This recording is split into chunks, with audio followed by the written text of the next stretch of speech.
Article 27 of our Constitution 2010 says that it is not right for anyone in this country to be discriminated against on any ground. Just because you're a woman, you have a particular gender or sexual orientation or disability. I happen to be someone living with disability because of my visual handicap, but that has not stopped me from living my life in full. I have gone to school with bona fide degrees. I have worked and employed people. I have run a media house that I put up together myself. I have participated in the 2013 election in the Vihiga County gubernatorial race. And that particular election was actually managed by the IEBC, where I was an accepted gubernatorial candidate. Comes 2022,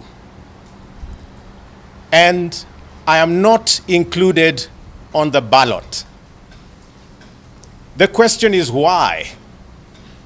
I have been included on the ballot before, but why this particular time? I rest it all on one person called Wafula Wanyonyi Chebukati and the commissioners and the entire body of the IEBC. Chebukati and IEBC are the most discriminating entity in this country. And I'll tell you why. First of all, they have refused to receive my signatures as an aspirant, even though I am gazetted, and I have approached them twice with the same signatures and they have refused. They say I am late in submitting the signatures. A big lie. Because in the company of several other aspirants, we all took our signatures and copies of IDs on the 25th of May to Bomas of Kenya. And at Bomas of Kenya, I was received by their officials, namely Patrick and Ruth, who told me those particular signatures were not complete, they were not in their right order and format, that I should go and correct the format and resubmit. They did not take all of them, they took only 3 counties and said, go and work this out and bring them by the 29th. Guess what? I was there on the 29th with 2 big boxes of signatures from 26 counties. They refused to receive them. In fact, one of the security officers threatened to burn them. I was then denied access to Bomas of Kenya the next day when I wanted to see Chebukati to resolve this. But I must mention the incident of Sunday night, because I waited at Bomas from 1 in the afternoon until 11 at night. And I was told only Chebukati, my returning officer, could settle this whole question of receiving signatures. And so wait for him. I waited for him, and while I'm waiting for him, I'm asked for my email address. And at exactly 10 p.m., while I'm waiting in the lobby, Chebukati sends me an email saying I'm non-compliant. That is not just arbitrary, it is not acceptable, and that is not, in my opinion, the acceptable mode of communication to an aspirant.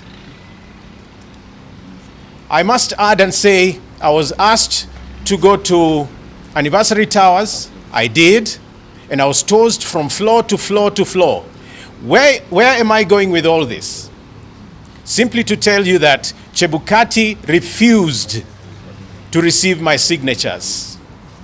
And we asked for a meeting. He granted us on the 5th in order to resolve this.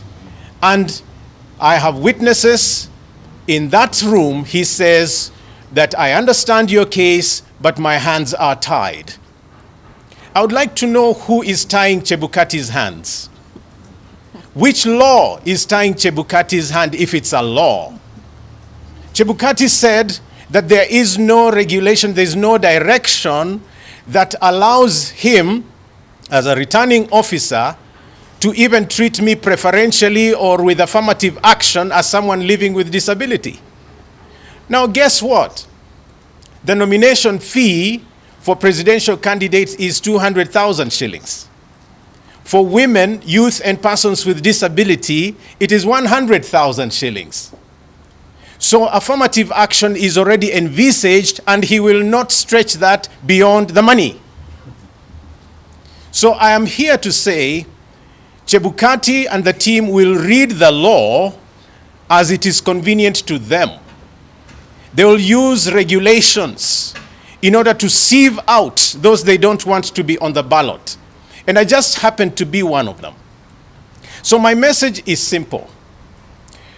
Our 2010 Constitution requires that every citizen who is qualified to run for office runs. And nobody should put impediments and obstacles in their path. That same Constitution says Chebukati and team are not supposed to discriminate against me. They have. And I'll tell you the worst aspect of the discrimination as I finish. He has gazetted 4 candidates. You all know them. He has also issued a list of those that did not qualify. Now, Kenyans, are you aware that I don't appear in the list of those who are passed as the 4, and I don't even appear in the list of those who are disqualified? What does that tell you? That Chebukati and his team treat me as a non-entity. They treat me as an accident. They treat persons with disability with disdain. And I'm here to tell you this. It will not happen, because we will not be silenced. I will be here for the longest haul to represent persons living with disability, and they too have a right to run for office. I must also say that the process of IEBC taking us to this next election must not just be, a good process. It must be seen to be an acceptable process. And so we are here to communicate this, that as the voice of the people, we will not be silenced. We will continue to speak so that the citizens get a better government, the citizens get a better country, and that the things that our oppressors, the things that status quo has refused to do, we will be able to do if you give us a chance. So help us, God.